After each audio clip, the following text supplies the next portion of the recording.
So good evening, boys and girls. We have a new selection of Venture Talks for you today. With us, we have Ebbe Groes, who's the founder and CEO of EveryMatrix. Ebbe, thank you so much for joining us. It's good to have you here. Man, oh man, you're somebody that I actually reached out coldly on LinkedIn almost a decade ago. I was a young pup, just starting out, and I was really curious about the world of gambling because in my thinking was there has to be something like an ERP that could service every single casino on the planet, and I was really into, I don't know why, but I went down the rabbit hole deep with what went on in Japan, where it's illegal, and in South Korea, where it's also illegal, but you have those games with the tiny balls and whatnot that are super addictive, right? And I wanted to understand the systems and the processes and the people powering this, $1 billion a year industry in such a small, tiny region. Right, and that's why I originally reached out to you, right? Yeah. But now that I have you here, to open the conversation up, the top 3 news in my feed today was number 1: the U.S. seems to have green-lighted Ukraine to go for Russian-based targets. Another one is the fact that the U.S. they've just sort of leaked information that for the first time in history, as part of a fusion experiment, they've managed to output more power than it actually went in, which is fascinating. And topic number 3, which is very near and dear to me, is that we've had one of the first applications being built completely using OpenAI's ChatGPT. Right, which is fascinating. So we've had low code, no code for a while. I know that you have a technical background as well and an academical background as well. So I'm really keen to understanding, do you think that we're finally at the precipice where either low code, no code or conversational app building is getting to that point where maybe we can actually start seeing some real world use cases out of it and not just theoretical stuff? Well, absolutely. Have you had the chance to play with it? No, I didn't. I looked a bit at some. Shame. Yeah, I know. I am an investor in a nice little startup here in Bucharest. So I actually read a bit about this as well. I didn't play with it. So I woke up really early this morning and then I thought, okay, this is super interesting. So I wrote this guy who's the CEO of this little company that I'm now part of. You can name them. Feel free to plug them up. Well, it's a company called GSH Media, but if you want to see something they're doing, then there's a website called Slots Calendar, which is basically a website where they have a huge list of casino games. Right. And you go there, and then they have reviews of the games, etc. And the whole point of having this, they also say, oh, there's a new game coming up, the new unicorn game is coming. If you're a game aficionado and you like casino games, then you'll say, oh, that unicorn game, it's coming, 3rd of January. So they'll have a calendar, hence the name, Slots Calendar. So anyway, part of what happens there is that they do these reviews of the games, etc. Obvious thought, they have people sitting there writing these reviews. Maybe go and ask OpenAI if they can deliver these reviews. So it's an example, I think, a real world example. And funny enough, then he writes me in the morning when he wakes up and says, actually, yes, I have been playing, unlike me. He's young and ambitious, unlike me. So he has actually been playing with this the last few days. And he thought this was a good idea. And so we'll try to look at whether we can actually populate this website with a mix of manually created editorial content, and then bot content, and see how it stacks up. And if you, again, I've not played with it, but if you see some of the stuff that has been created, then you're like, it's kind of mind-blowing. So if you look at, in general, what the quality is of some of these editorial sites that are there, to create traffic and send it further on, which is the business model of a website like this, then I think actually this would suit very well. So of your free starting stories, then I think this very well could be working. And while it was clear from some of the early experiments that were made that there certainly are limitations to what kind of crap you can get out if you carefully put in crap. Yeah. Then you could also see that if you did not want to try actually to cheat and try to make the bot come out with idiocy, then it could actually generate something very, very useful.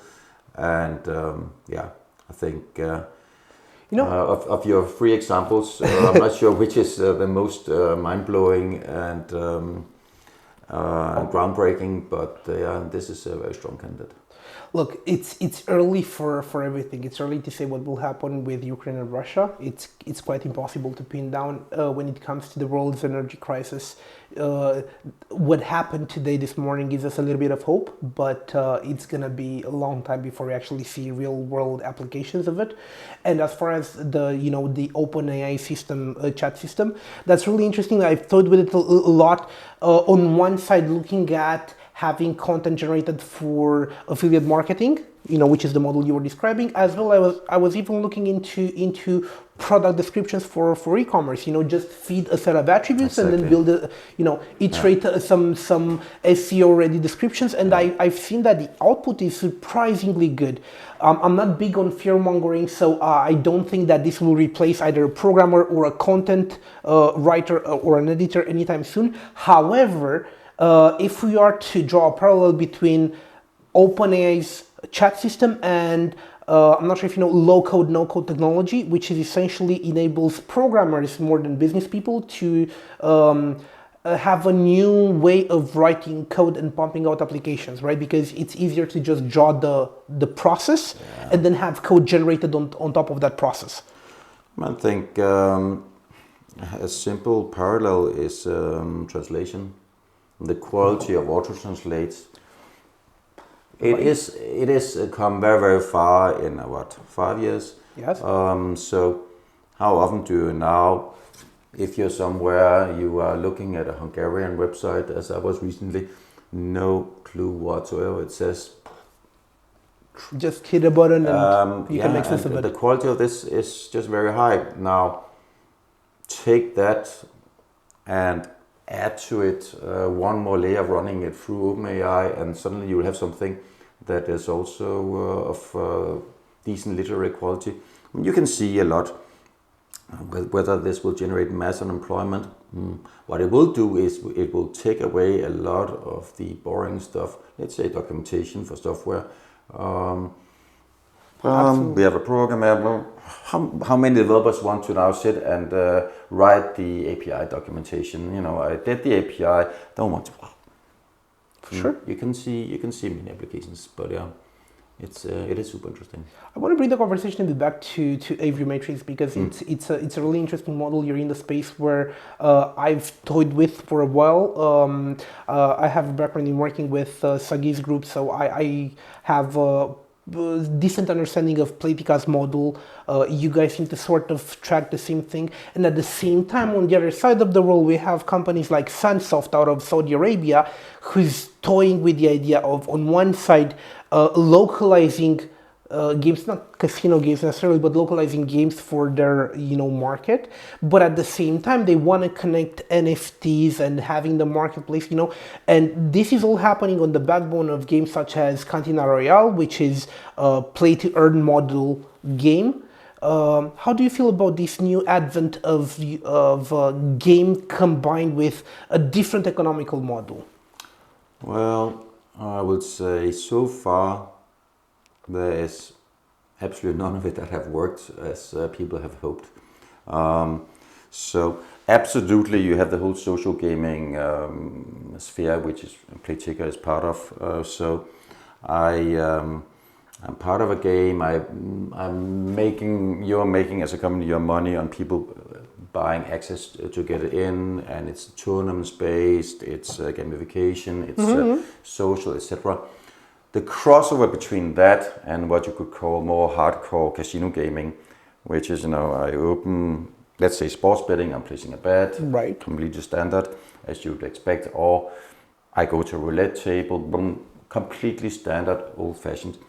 The crossover between these two types has been almost non-existing, and so many companies in these two industries have thought, oh, this will be a great crossover. The people who like this type, the social gaming, if you like, would be interested in doing, let's say, the real money or hardcore, and vice versa.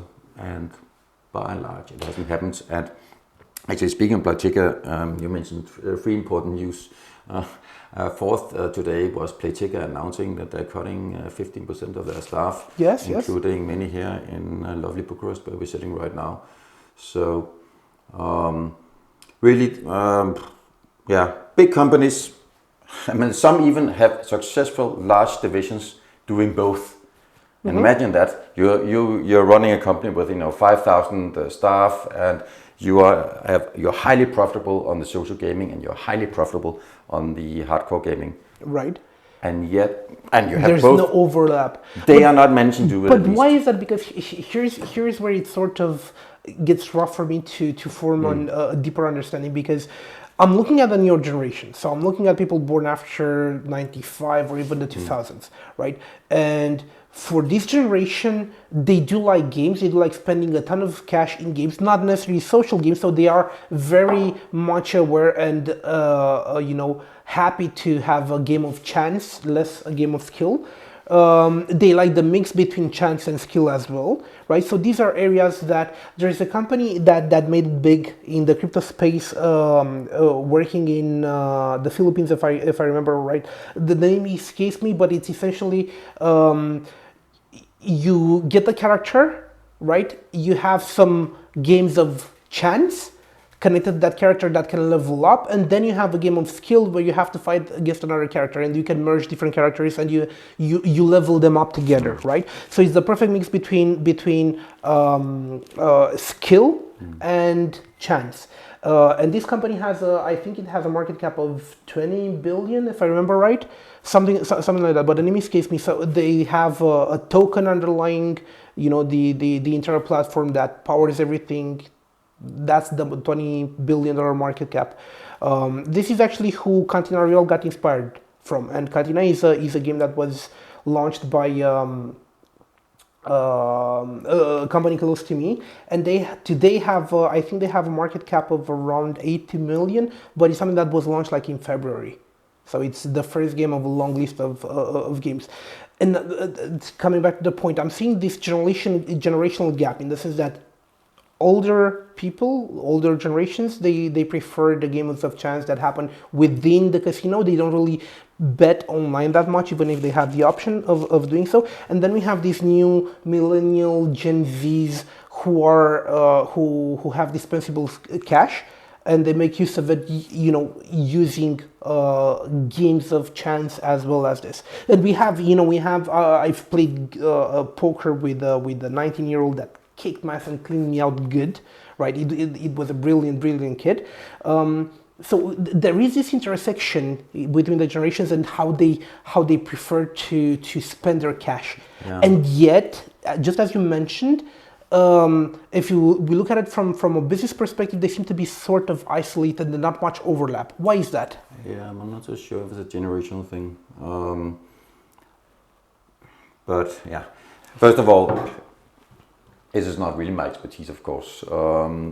It's now we are into sociology and psychology. What appeals to you? What things do you like to do? But in fact, you can very well imagine that the same people like both and just do both in different places at different times. That there's nothing incoherent in saying the fact that nobody has succeeded to combine these in a single product or single experience means that you don't have people that like both. You can absolutely have people that like both, just liking them at separate times, separate places, for separate needs. They fulfill different experiences. One is more engaging, one takes more attention, one is a long typical journey, a travel, an adventure, a quest, while the other is short term, so yes, it's about quick gratification, if you like. Right. I go to the roulette and I spin the wheel, and 20 seconds later, I know if I won or lost, and I get a boost of adrenaline, and I repeat. So they are quite different experiences, and you shouldn't necessarily think that they would necessarily be combinable. As for the whole generational thing, one thing that happened within the industry that really, at least in let's say this part of the world, made it clear that it was not that this was changing. That was of course the pandemic. So you saw that very much across South Central Europe, that you had this generational thing. People were from some generations saying, I'm going to my betting shop to place my sports bet, or I'm going to the slots hall or the casino hall to play the roulette or play a slots machine. The whole thing closes down. Pandemic, masks, we cannot go there. Boom! We saw that immediately, because we of course are prioring for the online segment, and at the height of the pandemic was the best casino numbers across this entire region, and this effect was much more prevalent in this region than, let's say, UK, Scandinavia. Oh, really? And the reason is very simple, because there the online is just more mature, and so the whole land-based retail experience had died out over the last 15 years.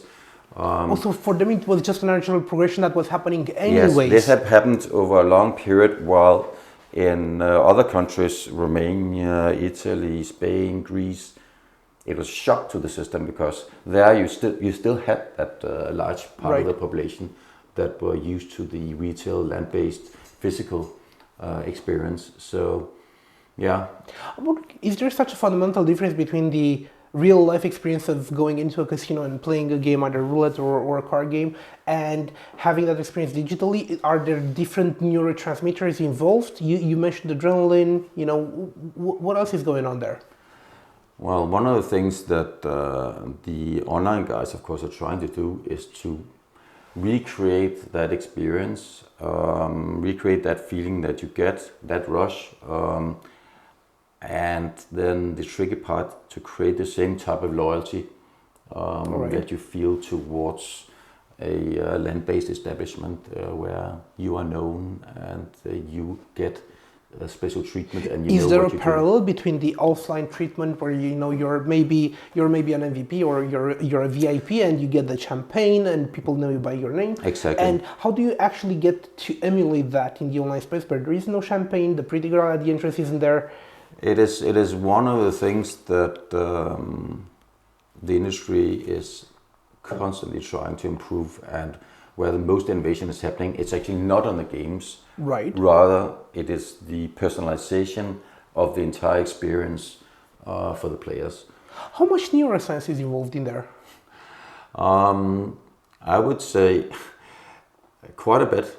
And if you look at, as I said, if you're looking at where the industry is going today, then a very large part of it is about real-time data, understanding this, and then using a host of various AI methods in able to extract from this systems that allow me to deal with the players in real time, and then ensuring that this gives you a feedback back to the player experience as he's there. And this is the parallel, of course, to a land-based casino. If you go in and you are VIP and you've just lost 10,000 euros, right? Then you get taken care of as you are in there, you are known, etc., etc. Here's 2,000, just on the side, keep playing, and don't go home in a bad mood. What you have to do online, and what you are increasingly doing, is to catch what the players are doing in real time, and then make sure that you interact with them while they're playing that game. So I'm sitting with my phone, and here's the roulette, it's up here, and I'm going to put some overlay information. I'm going to send you messages as part of the game that are special to you, incentivizing you to keep playing, or in case of player protection, advising you to maybe take a break, as you would also do in a land-based casino, Right. if it's properly regulated. You don't want people to go on tilt. Well, yeah, I get it. No, man. But I do have I have so many questions about this because it's a really really fascinating subject, even if it's betting as an industry. And here's what I mean. So for the longest time in the industry, we've been plagued with problems stemming from compliance. And here I'm not talking about licensing, but I'm talking about the actual payment infrastructure. It's really hard to open a bank account if you're dealing with gambling, because it's a controlled industry. Same goes for the adult entertainment industry. So you're limited to being able to access a small and finite number of banks, small and finite number of payment processors, right? You've got the chargeback issues to deal with. That are most of the times fraudulent, so they're not real chargebacks, but they are actually, somebody stole my card and then went to a casino or to a porn site.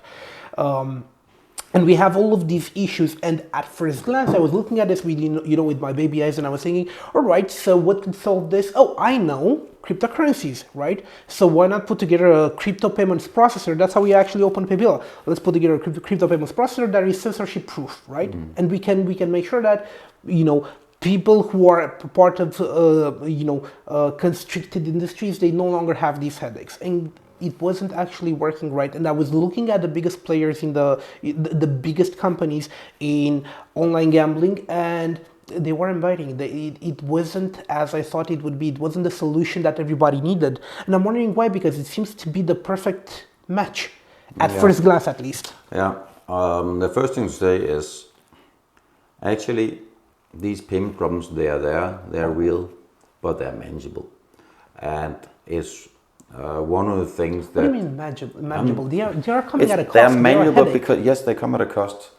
But just as we have been discussing before, how you get to know the player and incentivize and treat, Yes. in the same way, the systems for detecting fraudulent behavior have just continuously improved. Right. And so if you look at what we're doing and others are doing, then exactly areas like this, it's not enough to just say, yeah, here's like 3 ways you can deposit, you can bank, transfer, credit, blah, blah, blah. Right. You have to also look at establishing rule systems that say, okay, if this and this and this happen, then, put this player on put some alert, maybe limits that you can only do this much, Right. maybe based on this and this and this, don't allow credit cards, because that's where the chargeback risk is.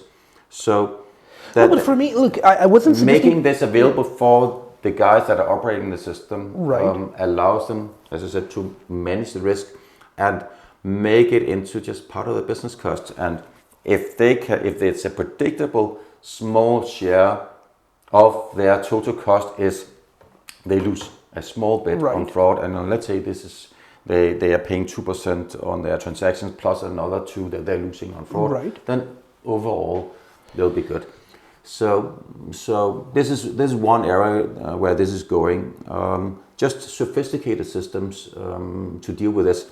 And you mentioned porn, but gambling even more is maybe the single most sophisticated industry in the world, where operators really know how to deal with these risks much more than traditional e-commerce, because it's repeat purchases, it's large amounts, and if you have some loophole, someone will go and find it, because it's just too damn easy to go and milk you for money. Here's the thing. This speaks mountains to the point I was making, because in my opinion, the industry itself, either gambling or the adult entertainment industry, they aren't riddled with fraud. They are regulated as if they would be riddled with fraud. So there is a disconnect between the regulators, right, who are putting together the set of laws, and they're putting together the restrictions and the frameworks in which you are allowed to operate, right, and then they come up with the licensing.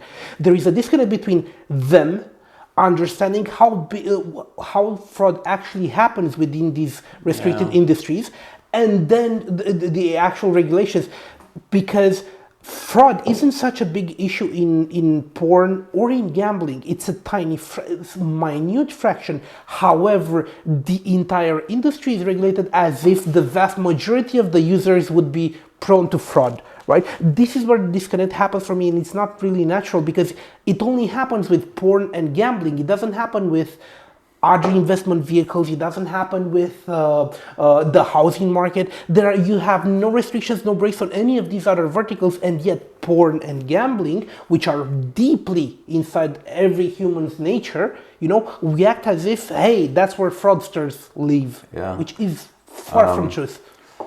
Yeah, it's two very different industries, of course, because, as you say, in many countries, gambling is highly regulated, similar to banking in a way, while porn, of course, is not. There's no real regulation there. But There are. But anyway, the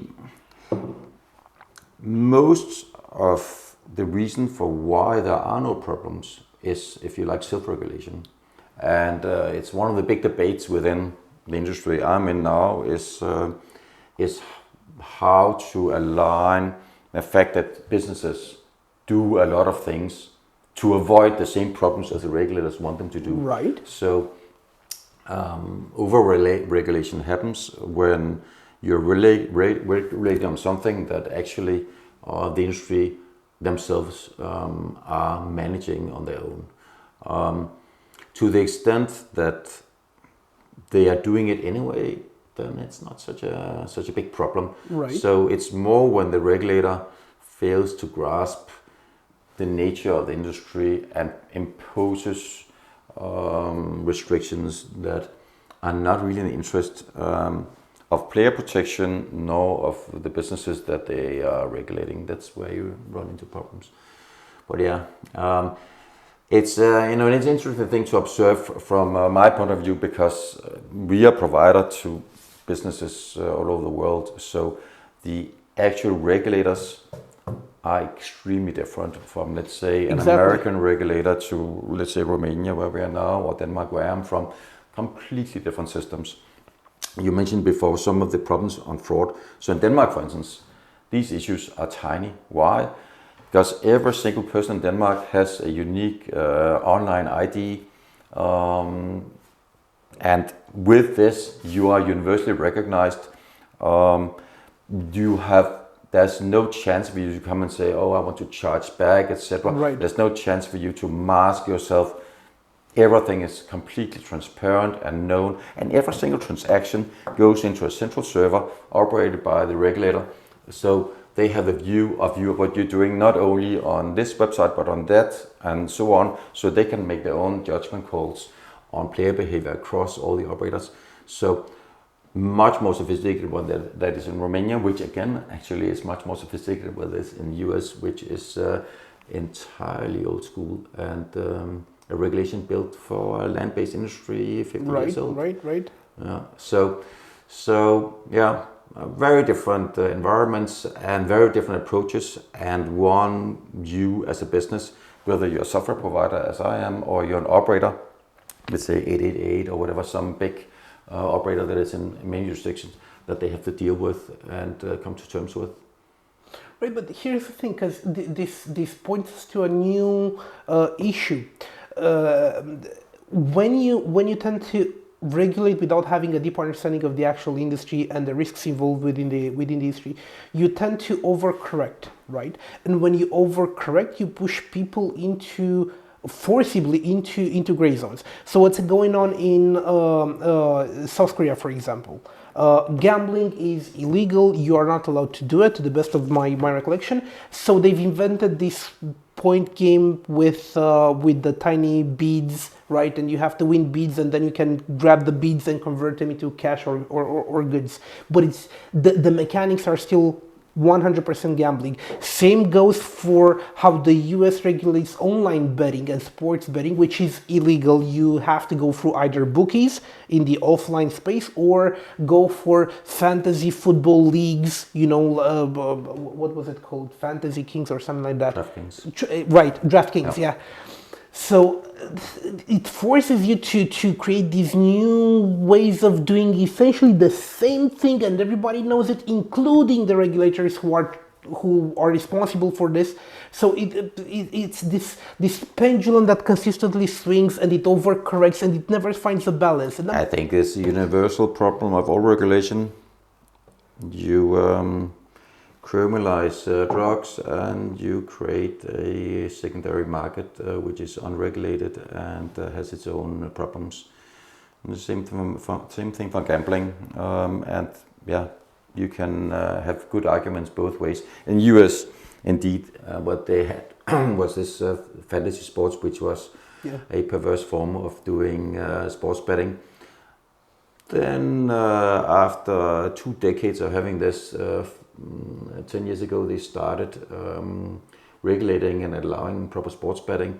And this is now a wave going across the US, and I think they are seeing the benefits of it. And you would suspect that it is going to happen in many other countries as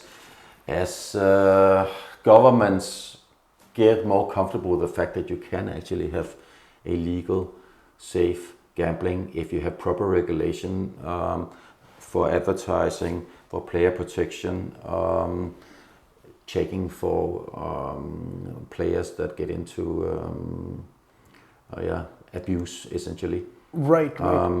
In the same way as you would say, I could probably better check if you are about to develop a habit, if you're going to the pharmacy with a prescription every time you wanted your Coke, rather than grabbing it behind the toilet. Behind 7-Eleven, Yeah.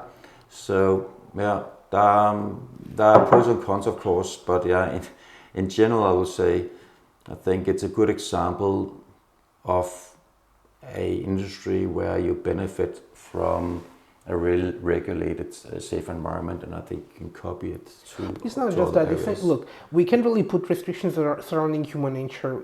We're humans, and we barely understand human nature as it is, right? And I think that you have some really interesting insights because of your very particular background. So, for the people at home that don't know, you actually come from a institute background in the sense that you were part of academia, and then you opened EveryMatrix, which was a 180 degree shift. Can you talk to me a bit about that, and how did you start? What was the first iteration of your product, and what did it bloom into today? Well, I was doing academics, PhD, looking to become a professor and write articles and get them. What were you actually studying? What was your field of interest? Economics. Economics, game theory, and yeah. So moving from game theory into betting, but I would have expected you to go into the stock market. It sounds good, but I wish it was part of a master plan, but it wasn't. Right. No, I was getting to the realization that I was not going to be a particularly great, new Einstein within the field of economics. Was that an ambition for a while? The ambition when you do anything, what you're doing, what I'm doing, what our photographer is doing, is to do something to a good degree of professionalism and excel. And do something that you're not describing a good degree of professionalism when you say the Einstein of economics. That's you want to right. You want to do something that in some way matters. Okay. Yes. So I felt that I was not really doing something that mattered, and that I was not. Did you actually complete it? Did you get your PhD or? I did my PhD, and I wrote papers. I was reasonably, but not very successful at doing this. If you got citations, I got, as you must if you want to do this. One thing you do when you do academics is that you're in charge of your own destiny. So nobody's really going to help you.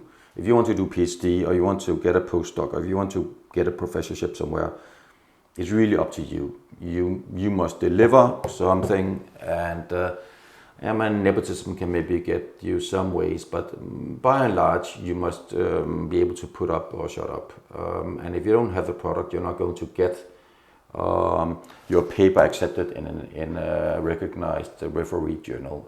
If you don't have those papers that are accepted, you are not going to become a doctor. If you're not a doctor, you're not going to be a professor, etc. You're not going to get funded. Yes, you're not going to get funded. So A, you're in charge of your own destiny, and B, you know that if you don't deliver in the next 2 years, then you will have no money and no job. This is essentially true from when you go from bachelor to master to PhD to postdoc. Always it's about you must deliver something now or you're out of money. So you get used to thinking of your own and taking chances. There's a level of hustle involved here. Maybe it's not the perfect term, but it describes the mentality. You must recognize what is a hot topic. I would say that much. Right. It's no use. It's no use to do something. Okay, I'm going to focus a lot on this that absolutely nobody else cares about. I must see where is. In my field, what are the hot topics within my field? Where are the chances that I can do something that other people will find interesting because it's a hot topic, and that can lead me to get some sort of recognition. And of course, that also makes it more exciting because I'm doing something that I find other people that have similar interests. And we go to conferences, we have our own little micro cosmos where we care very much about some little nerdy branch about something. All of that sounds exceptionally familiar to the world of entrepreneurship because it's pretty much the same process, same mindset, same struggle. That's really it. It's just, I'll say, the measuring stick in academics is do I get published in good journals, and measuring stick in entrepreneurship is do I make money and does my company grow? And the one big difference, I would say, is management. In academics, you don't have to manage people. You don't have to hire people. You don't have to incentivize people. You don't have to think about all this because it's very much self-driven. You collaborate with other people in typically an adult way. I have co-authors and so on. But they are the collaboration of equals. There's not this hierarchical structure as when you have even a startup, when you're 30 people, you're no longer just a fun little team of equals sitting around a kitchen table. So 5 people, 8 people, maybe 10. But after that, you leave the era of we are all just a team of buddies that are hanging out and trying to do something that we, for whatever reason, find cool. So how did you actually start building the product? Moving from that background. Well, product is the important keyword in my opinion because when I first started to say, okay, I want to do something else than academics, I don't know. I had this buddy, and we were talking, having beers and talking about it. And so I think what we both liked was software. We both liked was building products. I mean, the whole idea that you build a product and then magically, you don't have one client, but you have 10 or 100 or 1,000, and you only build it one time, and then boom, it scales. You can see how this can be a good business compared to so many other things where, as your audience grows, you have to do more. Let's say outsourcing. Nothing wrong about outsourcing, but you have 5 people and you have a margin of this, I pay them this and I charge my clients double. And if I have 100 people instead of 10 people, then I have my margin is just 10 times bigger. And all of this is very interesting, but it never scales to where, I just sit and, my costs are 5% or 10% or 20% of my revenue. This is really where things get ultra interesting. in that way, and that's why product is fun. And It is fun, and it's surprising because look, you have an interesting point here, right? It's outsourcing, and when you look at it, how many people do actually need in order to build something or to maintain something that was already built, right? And we have this disparity with what's going on right now with the massive layoffs in the tech scene, right? And then we have, of course, Elon Musk, buying Twitter, letting that sink in, deploying 7,500 people, out the door, and now Twitter is maintained and managed by what, 50, 150 people? I think that's somewhere between that. It's orders of magnitude less, and it comes at a confirmation of something that we've all known without articulating, which is tech is going out of control in the sense that we're hiring too many people. We're not solving problems, but we're just hiring people for stuff that we don't actually need. And we could run the same business with the same metrics, with the same financial results, and the same growth maybe, with a fraction of the people we hire today, right? It's a wake up call, and this is all happening at the same time with OpenAI's ChatGPT, and it boggles the mind, right? So yeah, if you focus on one product and you're able to make this a really big success, then yes, what you're saying is completely true. Let's talk about that, because look, EveryMatrix is not just one product. It's a plethora. Yeah. It's an engine. It's a full platform. The way I'm looking at it, I don't even see it as a platform. For me, EveryMatrix is an operating system for the gambling industry. That's how I break it down for myself. You have the payments, you have the CRMs, you have the accounts, you have the custom flows, you have additional development on top of it, you have the third-party APIs, you have the middle layer that ties it all together. That's an operating system. That's not a product or even a platform. You did your homework, but it is a whole range of products that have a role in isolation, as you say, payments, or casino games, or sports betting, or the wallet handling, etc., deregulation part. Yeah. And then they have separate roles, and you can plug them together. And one of the key things for us has been the separation, actually, to make sure that we would be able to deliver this in a highly modular fashion. And no, I won't let you get away with that. Hang on, because no, I want to dig deeper here, because what you're trying to suggest here is, hey, it's a matter of bundling and unbundling what already makes sense out there, right? But here's the thing. EveryMatrix in the product itself, if you look at its components, nobody reinvented the wheel. Nobody reinvented the wheel or hot water or anything like that, right? So there are the exact same solutions out there in the market. There's even other gambling OSs altogether, out there in the market, but they're not you, and they're not getting your results, right? So it's not simply a matter of, hey, it sort of made sense. It's bundling and unbundling, pieces of product. But it is. Help me understand why it worked for you. Because it wasn't timing, was it? You had Playtech at the same time you were coming up. You had Playtech. Yeah, no, it wasn't timing. I'm saying the bundling, unbundling is good for multiple reasons, but one of the things it's good at, it allows you to experiment. So essentially, it allows us to, even now that we are a larger company and not this little startup anymore, so now we're hitting 15 years in January. Then how many people do you have today? 700. Fuck. Yeah, but so what it allows this distribution is enough decentralization to allow for innovation even as the company grew larger. By modularizing and saying, well, I can have a new product. So right now we are building a new product out of Ukraine, and it's almost ready. Been working. We started in February, and complete incubation, 8 people. This was one thing that was fun for me. I interviewed like 3 top people. Okay, bam, bam, bam. You're going to head this unit. You're in charge of everything, and then I just follow it as we go along. And now they are soon hitting the 1-year milestone where their product should be ready.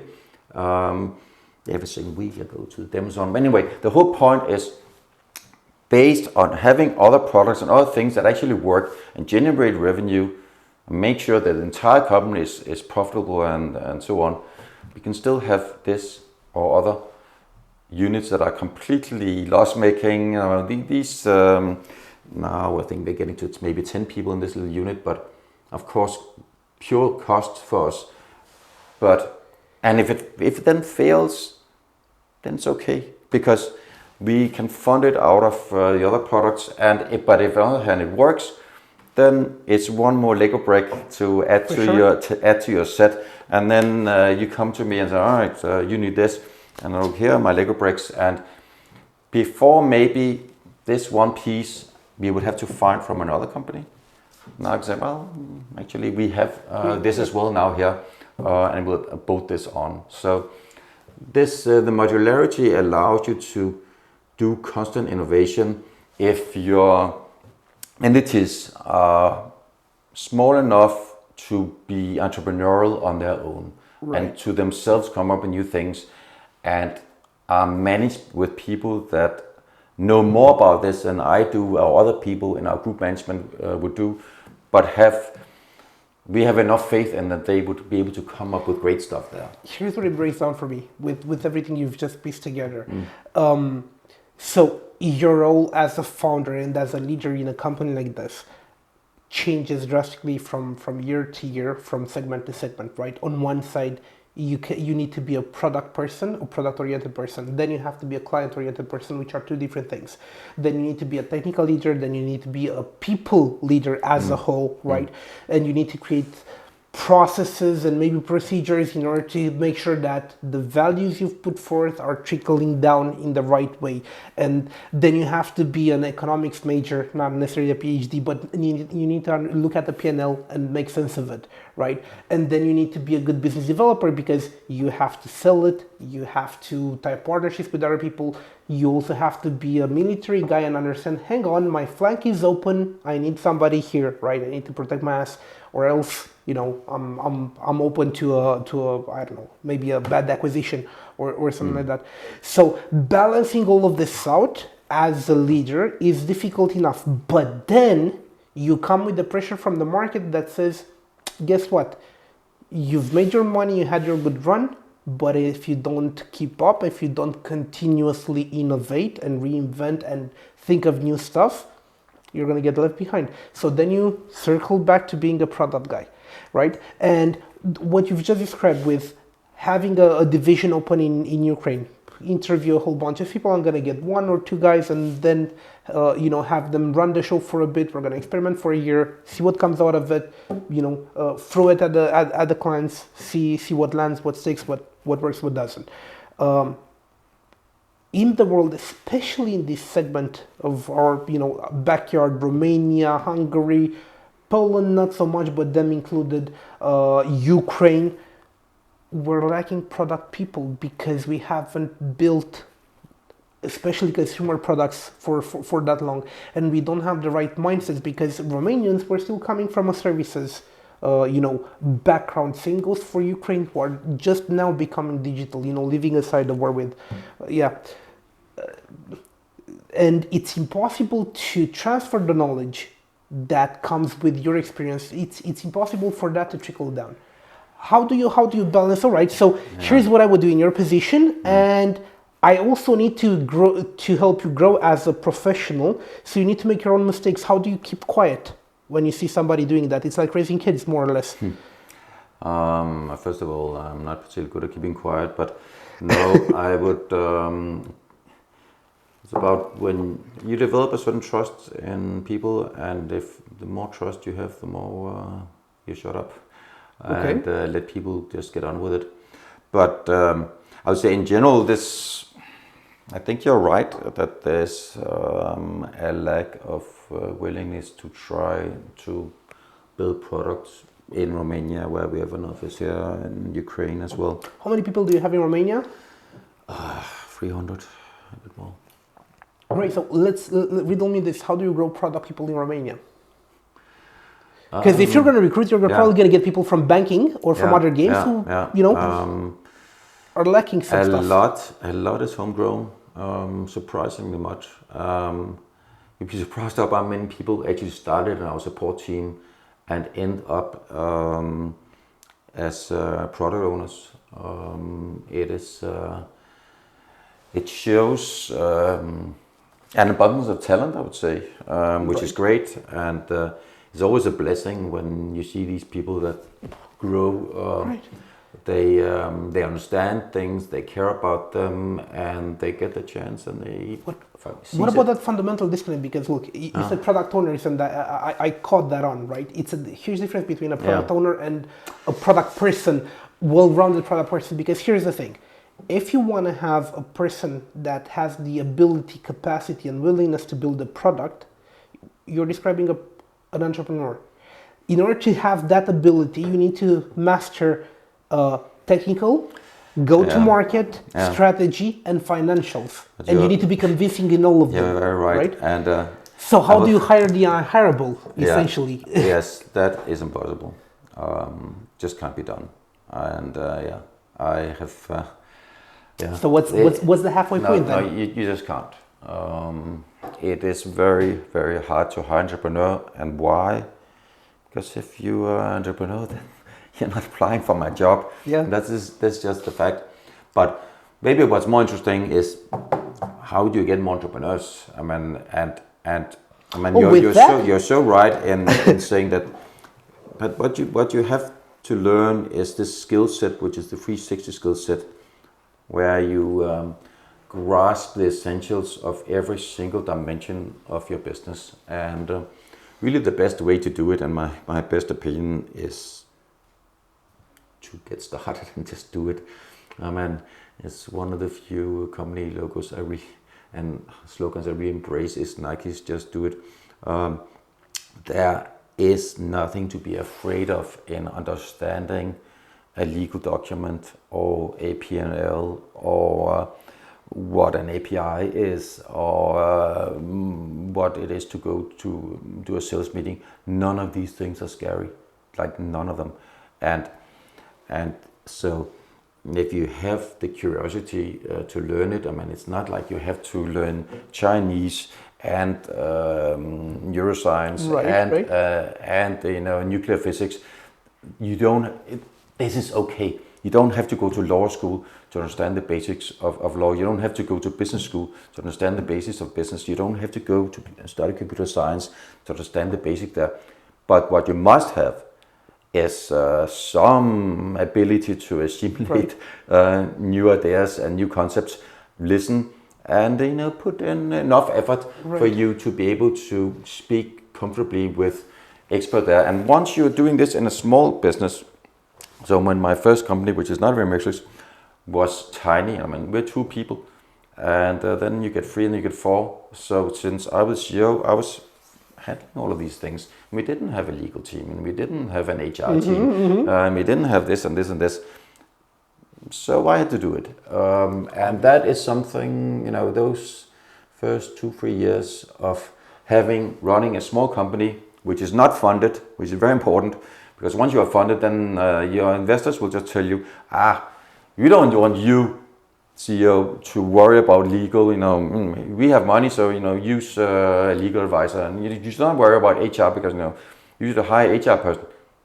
This is not very smart, because it might be smart for the investor, but it's not good for the entrepreneur, because what the entrepreneur loses is exactly to get this basic training of do-it-yourself training, where you teach yourself by communicating with smart people. You communicate with some law person that explains you the basics, and a computer scientist that explains you the basics, and a finance person that explains you the basics, and then maybe read a bit, and you grasp these different dimensions. But you said something substantial here. You named it. You named the term, and it's curiosity. And I recently read somewhere, I can't remember where, curiosity trumps ability every single time in the path towards reaching whatever success is. Curiosity and the basic confidence that you can actually grasp a topic that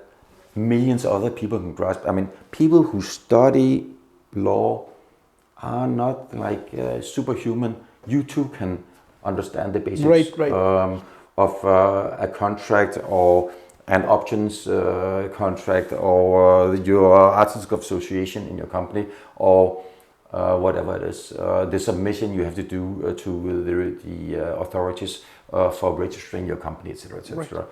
This is just very doable. That doesn't mean you want to do it forever, but it's obviously. But it's something you can grasp, just as you can grasp other things, and you just not be afraid of it. So, Ebbe, what are you curious about these days? Oh, yeah, well, that's a good question. Maybe I'm not curious enough. Yeah. I have my doubts. That's remotely true. Maybe you do get to the end of your tether, and at some point start. That thought scares me. Look, for me, I have two phobias in life, and I'm only speaking for myself.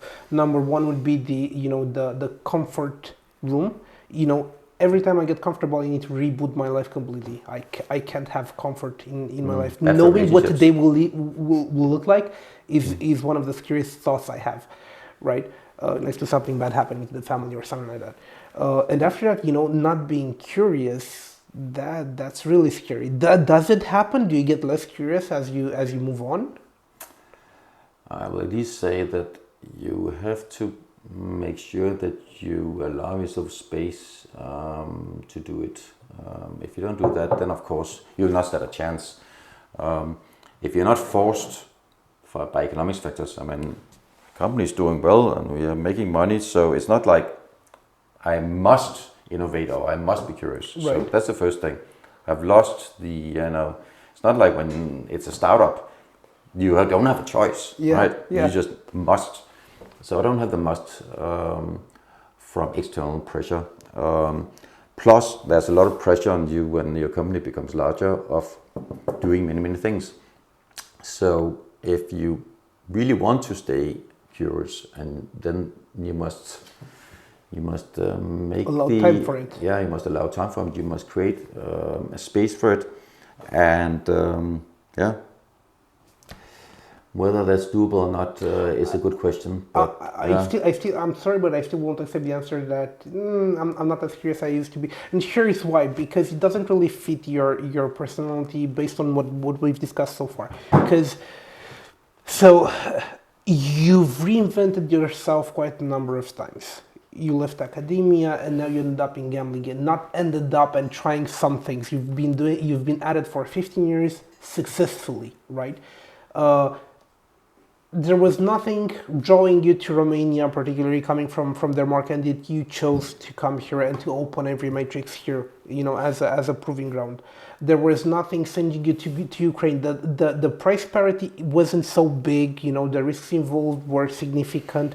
What's happening right now with the Russians is highly significant, and yet you chose to be uncomfortable and you chose to take on the risk and to go for it, right? And you can't tell me that curiosity wasn't a part of it. No, I would say yes, curiosity is part of it. So the question is not whether I'm curious. I have a level of curiosity, yes. But is it decreasing? That is that is another question. Anyway, I mean, let's talk about this, because look, you're the first guy I have on board that has been to the Ukraine ever since the war started. So it's my understanding that you had Ukrainian-based operations before the war started, and you've continued, the operations even after the war started. Yeah. What was the transition like? How are your people doing in Ukraine? I know that you've helped a whole bunch of them, transition or move here, or their family to keep them safe. Can you talk a bit about this? Well, thankfully they're doing well. They are sometimes cold because there's no electricity, heating, internet. How are they heating themselves? Are they burning wood, or what are they doing? Most of the time, where we have our guys, it is okay.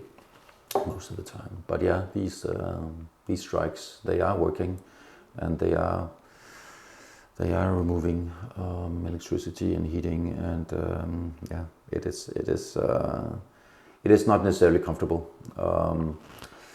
But yeah, I mean, we had established the office in Ukraine, thankfully, in a very peaceful part of Ukraine, far west in Lviv, which you recognize from reports from Ukraine, because in some phase of this war, all reporters were reporting from Lviv, because it's the only safe place really to be, close to the Polish border, easy access by train, etc.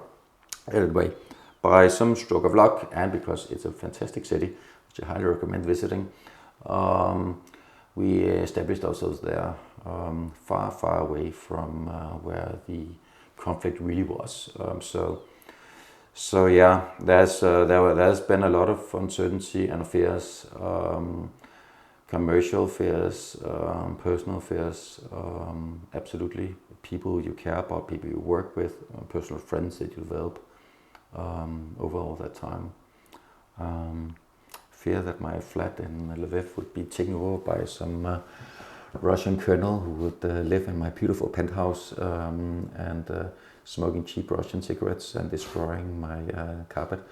So no, many things that that this war has brought upon all of us. It is an insane situation to be in as a human, to experience this that we thought we never would. Here's something that's deeply weird and unsettling to me. So I'm a traveled guy. I've been around the world a number of times. I've managed to tie some really interesting and good friendships with people all over, including Russia, and including Ukraine as well. Spent some time in both places, and it was with both countries. And what was interesting was that the Russian side of the friendship, so to say, when this whole thing got started, changed their outlook and their mindset completely. And it was as if I wouldn't be able to recognize and pick them out of 100 people. I wouldn't be able to recognize my friends because of a 180 shift that happened. I wasn't sure, hey, is this propaganda?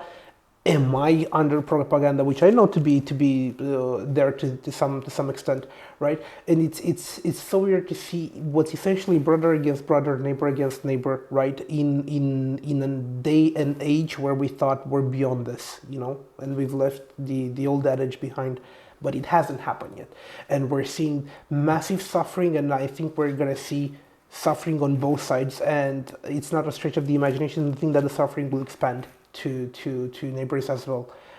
It's easy to stay confided and, hey, I'm in Romania, I'm sort of safe, I'm part of NATO, I'm not under any duress right now, and yet 800 kilometers north, all hell breaks loose.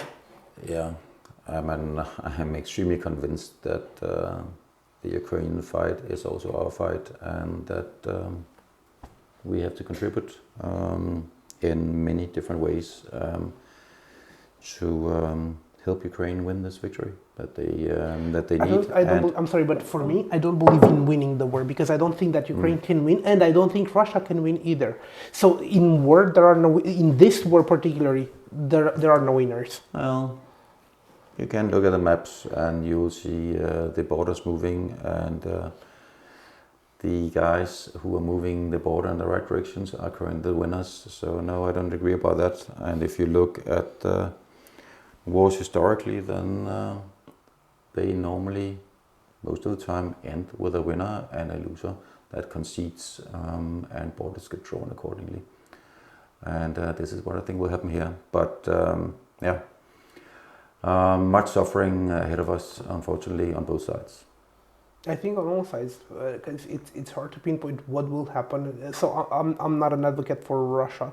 I tend to identify with the Ukrainians more because we were under Russian occupation with the communists, for 50 years, more than that. That being said, when I'm saying that there are no winners in war, I didn't mean whoever manages to push the border one way or the other. What I meant was, regardless of the war, regardless of where it takes place, the general population always loses because it suffers. Yeah, well, that is true.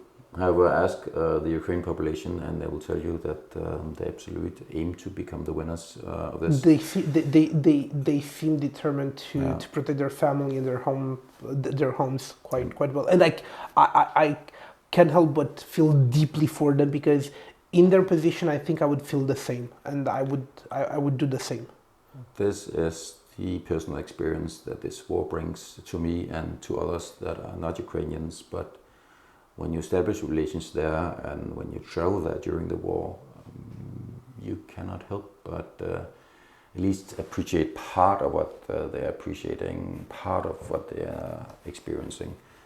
You get that, and it influences you, and it makes you want to do things. And if you ask about things that I care for and I'm passionate about, then that belongs. I'd love to hear the some agenda. of them. Well, I mean, the role of a company such as ours in Ukraine should not be understated. It's massive. The Ukrainian economy is on its way to complete destruction. We have heard a lot about sanctions against Russia, and how these sanctions, they might mean that the Russian GDP might fall by 8% or 10%. It is ridiculously small amounts compared to what's happening to the Ukrainian economy. We've heard about agriculture, but industry, access to raw materials for the industry, software companies where outsourcing becomes a problem when You have no the power. American Yeah. Medco that is now going to put I'm going to put $1 million order to a Ukrainian subsidiary where you do not know, at least for long periods of this war, whether that office would exist a month Right. later. So for me and for our company, this is one important part, is to maintain this flow of money that comes in from having highly paid and highly skilled developers get their salaries every month. Money goes into that economy and gets distributed and helps a baker or a car salesman to also make a living because there's some element of flow in the economy. So this is one part that we're doing, and which I think it's probably the most important thing, is to keep the business going. Because one thing is the military means where we can do some, but not very much. We don't possess any HIMARS that we can ship over there. We can maybe send a car or a helmet that can be of some assistance. But no, if the Ukrainian economy and society gets broken down from businesses ceasing to do their business in Ukraine, then this will have dramatic effects on Ukraine's own ability to defend itself and to sustain a reasonable way of living. And this makes the Russian alternative suddenly more attractive, which in itself becomes an issue. Here's the thing. So one thing that the Ukrainians have for them that I'm trying to be really careful with how I'm wording this, because I don't want to come across as insensitive, but so I come from a very humble and poor background in Romania, right? And I've lived as a kid, I've been to the countryside and I've seen how my grandparents were living, right? No running water, no gas. So we're not talking about the vastly elder generation, we're talking about the generation just ahead of me.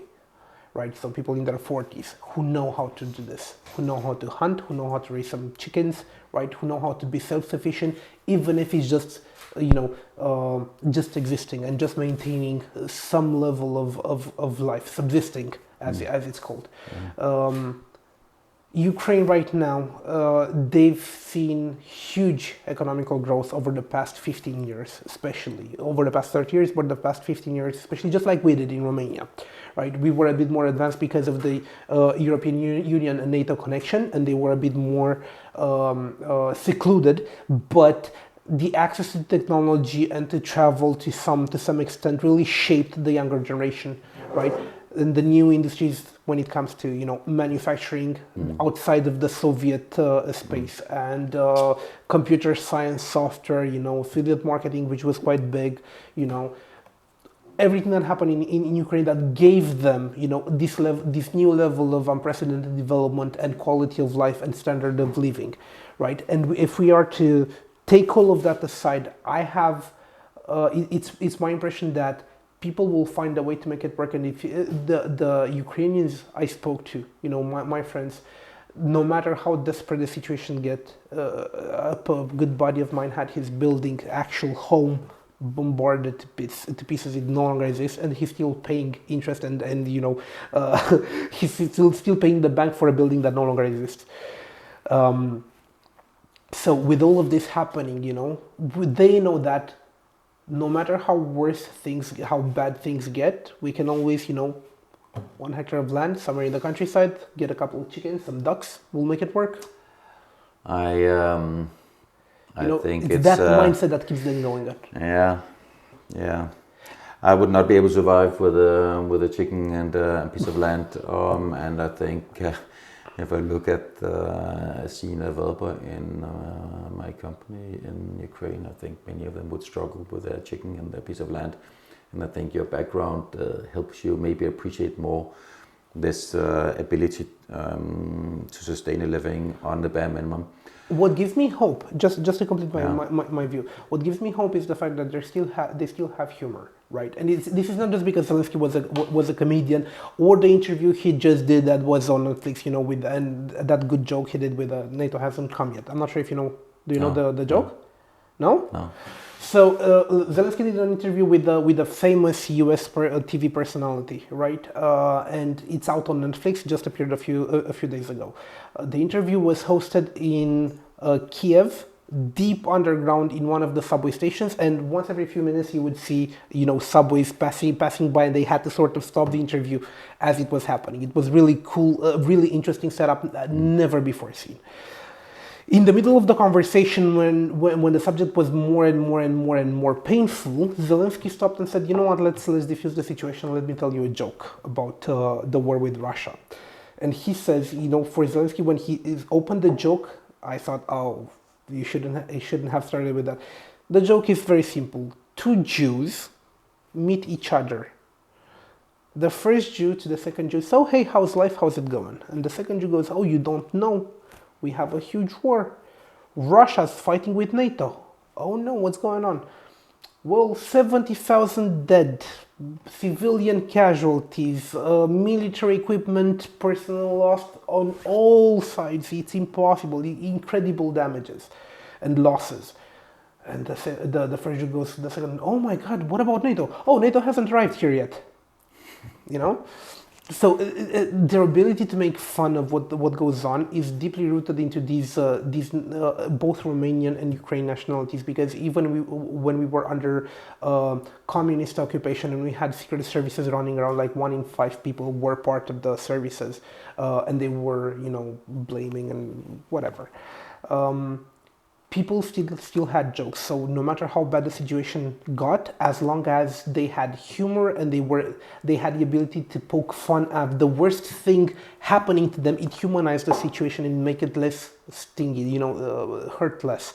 And that is what enables people to adapt to really drastic changes, right? And I found for myself, you'd be surprised how fast people can adapt to new environments. And one thing that even Zelensky was saying was that war is now normal for the everyday man. We got used to it, and that's what's bad about it. Because now this is the new normal. We're used to seeing rockets flying around and hitting buildings, and my cousin just died. I'm just gonna go to work now, right? And that's what's bad, because people are easily adaptable to that situation. Absolutely. right? So I'm not Absolutely. worried that the Ukrainian CEO will have a tough time, finding a chicken to to whatever to survive on. But let's try to avoid that he has to do it. Let's If try to make sure that he can still be delivering what he is much better at than doing chicken, and making 0,000 instead of a couple of hundred per month. That would be nice. And yeah, if you look at all those sanctions against Russia, no, don't do this and do that. You can debate how much effect it has, but I really would have hoped that instead of only doing sanctions against Russia, we would have opened our economy towards Ukraine. If we look at what the Russians... That would have been an interesting measure. Yeah, when you look at what the Russians are worried about, and which they are claiming to be worried about at least, is NATO presence in Ukraine, etc. While open up towards EU and trade, commerce, travel, it's not such a big worry. They just really would like not to have some more NATO bases next to their borders, which you can somehow understand. So it annoys me that when you go to the border, when now I've been traveling a bit back and forward, and the only way to travel, of course, is by car. So when you go by car, one thing that's quite shocking is you cross the border and then you drive kilometer after kilometer after kilometer, 10, 30 kilometers. And as long as you're driving there, you see trucks. And these trucks are waiting to leave Ukraine with goods, produce, or going crossing border to be filled up and go back in. And the reason they're waiting, of course, is because of these standard custom border checks there is between Ukraine, Poland, Romania, Hungary. It would be so easy to let them into the civilized world of European trade, as we have other countries. That is such a stingy subject, considering what just happened to Romania, and the Schengen thing. Yeah. But yeah. So actually, what happened in Ukraine that had an effect was the allowing Ukrainians to travel within Europe without visa.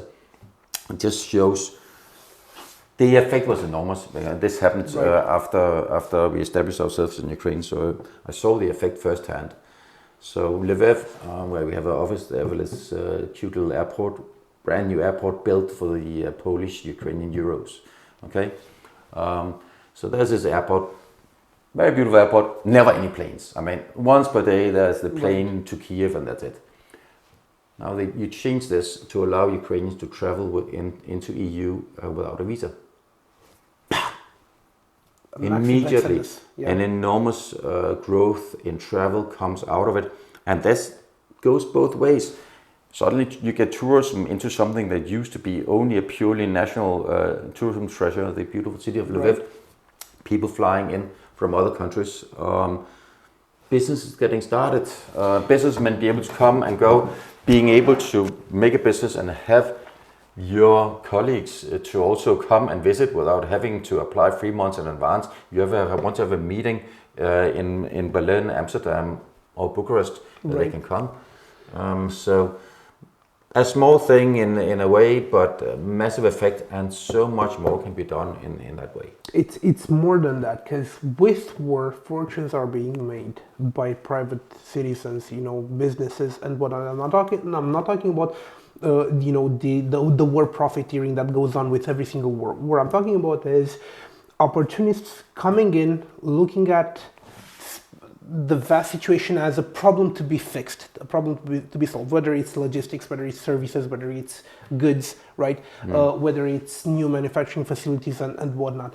And then I was looking at Europe at Ukraine as, hey, this is in dire need of economical growth. So the opportunities here must be immense for nearby European citizens who have some capital that they can deploy, allocate some capital, make some investments locally, right? If you can get over the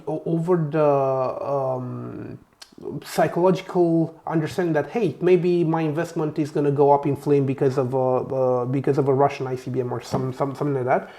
If you get over that, the opportunity is incredible, right? And you're not going to have any trouble recruiting people because everybody needs jobs. Exactly. Everybody needs money. Everybody's willing to work and to, so make it a bit easier. Yeah. This is all I would like to see. Do you think it will happen anytime soon?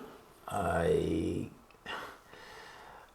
fear that everything is words until the war has come to a standstill. Yes, this is my fear. I fear that the EU will be slow on this until EU is glacial. As you know, similar to an invest would be if I'm going to put my new IKEA factory in Ukraine instead of in Transylvania. It might be better in several ways, but yeah, can I make this? So much was made of McDonald's closing in Russia. Nobody has ever talked about the fact that McDonald's are closed in Ukraine as well. You go past McDonald's everywhere, it's closed. Yeah. It's closed. So, yes, many like, oh, we are so great, we pull out of Russia. Who cares? What you really should be doing is to make sure that you keep your business from Russia in Ukraine. Keep your business going in Ukraine. If I'm shutting that down, one you do for political pressure, the other you do for your own profits. I don't think that there was political pressure on them. I think it was, and I know I'm being pragmatic and maybe I'm being an honest dick and an asshole saying this, but every single time I'm seeing, yeah, look, I call it as I see it. Every single time I'm seeing, logos being moved to the LGBTQ plus flag, right, when it's Pride Month, and I'm saying, all right, so you don't hire people of that background, you don't have anybody like that in your board, your diversity, structural diversity is a bloody joke. And I'm not a big advocate for diversity either, because I think that, having a leadership board made of half and half men and women or people of all backgrounds is nuts, because it doesn't matter. You want to get the best people for the job, whether they're white, black, Asian, whatever sexual orientation, it doesn't matter. So diversity for the sake of diversity isn't good. Diversity for the sake of results is incredibly good. Right? And every time I'm seeing, the flags and the logos and all of this, I call bullshit, right? Every single time I saw companies saying, oh, we're going to protest Russia and we're pulling out of Russia. So I call it the same bullshit. I don't think it has any real meaningful financial implications for the Russian people. And it's not the Russian people who are supposed to suffer, because the Russian people have had not too many choices, politically speaking, right? They are, what is it called? Learned helplessness. That's the process, right? That's the phenomena. When it comes to a populace that doesn't believe in its ability to change, evolve, transform, and get better, right? That's how I'm looking at the Russian populace, not their leadership class or business interest or anything like that. It's an odd disconnect. I'm trying to give everybody the benefit of the doubt. But you who have been to Ukraine, who have seen firsthand the effects of war from a business perspective as well, and you're right now on the podcast where nobody watches, being an advocate for businesses to go there and to take advantage of this set of circumstances and do something good for the Ukrainian people, for their economy, and having something built there in order to encourage them that, hey, there's a tomorrow, we need to look out for tomorrow as well. I think it's spectacular. And on that note, that's where I want to close our conversation. Ebbe, it was amazing to have you on board. And to be honest, I'm looking forward to our next talk. Great.